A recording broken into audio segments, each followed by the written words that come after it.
Dear viewers, আজকে আরো কিছু অ্যামেজিং সেন্টেন্স নিয়ে আলোচনা করব। So let's get started. Take a look here. Short tempered. Short tempered মানে হচ্ছে যে অল্পতেই রেগে যায়। তাহলে যদি বলি হি শর্ট টেম্পার্ড, সে অল্পতেই রেগে যায়। ব্যাড টেম্পার্ড মানে হচ্ছে বদমেজাজি। টেম্পার মানে হচ্ছে মেজাজ। হিজ ব্যাড টেম্পার্ড, সে বদমেজাজি। হিজ হট হেডেড, সে মাথা গরম মানুষ বা সে মাথা গরম।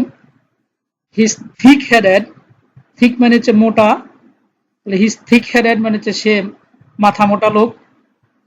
হিজ থিক স্কিন, সে হচ্ছে মোটা চামড়ার মানুষ। তার মানে হচ্ছে যাকে কথায় ধরে না, বা যে বেহায়া বা গন্ডারের চামড়া, থিক স্কিন, তাকে কথায় ধরে না বা সে বেহায়া। তাহলে এখানে মোটামুটি যে সেন্টেন্স গুলো এখানে দেওয়া আছে এগুলো একদম কাছাকাছি সবগুলো, এবং প্রত্যেকগুলো আমাদের প্রতিদিন ডেইলি লাইফে আমাদের ইউজ হয়। তারপরে যে ইউজ অফ, ইউজ অফ কথাটার অর্থ হচ্ছে লাভ। যে what's the use of going there, সেখানে গিয়ে কি লাভ, বা ওইখানে গিয়ে লাভ কি। বা আমরা অনেক সময় বলি এটা করে লাভ কি, এটা খেয়ে লাভ কি, বা এটা দেখে লাভ কি, বা এটা পড়ে লাভ কি। তাহলে এখানে কি ওয়ার্ড হলো ইউজ অফ। তারপরে he doesn't know how to treat with others.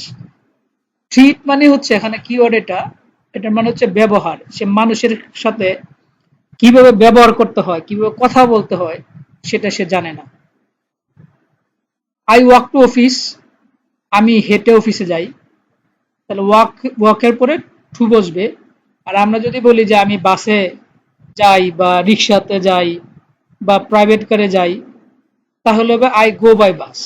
তার মানে যানবাহনের আগে সবসময় by bus, always by bus. I work far way, far way মানে হচ্ছে দূরে। To have a cup of tea, have a cup of tea মানে হচ্ছে চা খাওয়া। এই হ্যাভ হচ্ছে, এটা হচ্ছে আমেরিকান ইংলিশ। আমেরিকানরা বলে have a cup of tea, চা খাও। ব্রিটিশরা বলে take a cup of tea. তাহলে I work for way to have a cup of tea, আমি চা খেতে অনেক দূরে হেঁটে গিয়েছিলাম। দূরে হেঁটে গিয়েছিলাম, আর অনেক যদি বলি তাহলে এখানে একটু বেরি যোগ করলে হবে। I am grateful to you, আমি তোমার কাছে কৃতজ্ঞ। I am we an respectful to the law, আমরা আইনের প্রতি শ্রদ্ধাশীল নই। I am doubtful over the matter, আমি এ বিষয়ে সন্দিহান। ওভার দ্য ম্যাটার মানে হচ্ছে এ বিষয়ে। তাহলে এখানে যে তিনটা সেন্টেন্স প্রায় কাছাকাছি, কিওয়ার্ড গুলো মনে রাখতে সুবিধা হবে। The mobile is out of order, out of order মানে হচ্ছে নষ্ট বা কাজ করা যায় না এমন। The mobile is out of order, মোবাইলটা নষ্ট। The fan is out of order, the computer is out of order, computer নষ্ট। আর এই সেন্টেন্সটার মধ্যে the mobile has gone out of order, go out of order মানে হচ্ছে নষ্ট হয়ে যাওয়া। গো আউট অফ অর্ডার, এটা প্রেজেন্ট পারফেক্ট টেন্স, সো এটা হবে মোবাইলটা নষ্ট হয়ে গিয়েছে। The mobile has gone out of order. তো এখন যদি বলি যে এটা তুমি কি ঠিক করতে পারবে, can you fix it. Fix মানে হচ্ছে ঠিক করা, আমরা রিপেয়ার বলবো না। এই সেন্টেন্সে হি ফেসড মেনি হার্ডশিপ, হার্ডশিপ মানে হচ্ছে কষ্ট, এটার অর্থ হলো কষ্ট। এই যে কষ্ট এটার অর্থ। তাহলে he faced many hardship in his life, সে তার জীবনে অনেক কষ্ট করেছিল। ফাইন্যান্সিয়াল হার্ডশিপ মানে হচ্ছে আর্থিক কষ্ট। He had financial hardship in his life, তার জীবনে অর্থ কষ্ট ছিল, আর্থিক কষ্ট ছিল। হি এন রাইট, তার কথা ঠিক নয়, তার কথা ঠিক নয়। আমরা অনেক সময় বলি যে না তুমি ঠিক বলোনি, তোমার কথা ঠিক নয়। He an a man of force, তার কথা কাজে মিল নেই বা ঠিক নেই। হি এন ট্রাস্টওয়ার্দি, ওর্দি মানে হচ্ছে যোগ্য। তাহলে সে বিশ্বাসযোগ্য নয় হবে, এখানে নয়টা মিসিং হয়ে গেছে এখানে। তাহলে হি এন ট্রাস্টওয়ার্দি, সে বিশ্বাসযোগ্য নয়। এই জায়গাটা থাকার যোগ্য নয়। This place is the place N living worthy, তাহলে ওর্দি মানে হচ্ছে যোগ্য। তাহলে মোটামুটি এই তিনটা সেন্টেন্সের মধ্যে মিল আছে, কাছাকাছি, মনে রাখতে সুবিধা হবে।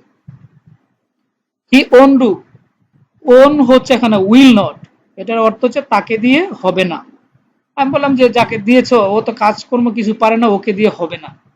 আবার আমরা যদি কোনো একটা কলম হয়, যদি বলে যে এই কলমটা দিয়ে হবে না, দিস ফ্যান ওন্ডু, এই কলম দিয়ে হবে না। যদি টাকা যদি ইনাফ না থাকে, তাহলে আমরা বলে দা মানি ওন্ডু, এই টাকা দিয়ে হবে না।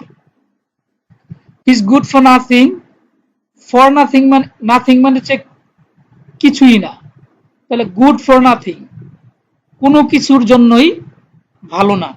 তার মানে এটার অর্থ দ্বারা হচ্ছে যে সে কাজের না, he is good for nothing. He is useless, সে কাজের না বা কামের না। আর এক্সট্রিমলি বললে খুব জোর দিয়ে বলা, সে কোনো কাজেরই না, হি ইজ এক্সট্রিমলি ইউজলেস, সে কোনো কাজেরই না অথবা কোনো কামেরই না। হি ইজ ভেরি ফানি, সে খুবই মজার মানুষ। অ্যান্ড ক্যান মেক আদার লাফ, এবং অন্যদের হাসাতে পারে। লাফ মানে হচ্ছে হাসা, আর মেক লাফ মানে হচ্ছে হাসানো। যেমন আন্ডারস্ট্যান্ড মানে হচ্ছে বুঝা, মেক আন্ডারস্ট্যান্ড মানে হচ্ছে বুঝানো। মেক যখন হবে তখন এটার অর্থটা হবে, এটা পজিটিভ অর্থ হবে, যে আমি তোমাকে বুঝাবো, I will make you understand.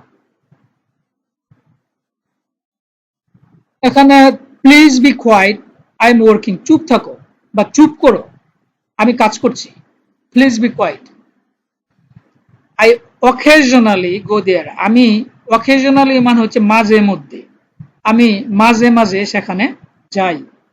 How long have you been in Dhaka, কতদিন ধরে ঢাকাতে আছো বা ঢাকাতে রয়েছো। তার মানে কেউ যদি কোনো একটা জায়গাতে যায় এবং তখনও যদি থাকে, তখন আমরা বলি যে কতদিন ধরে তুমি আছো এখানে।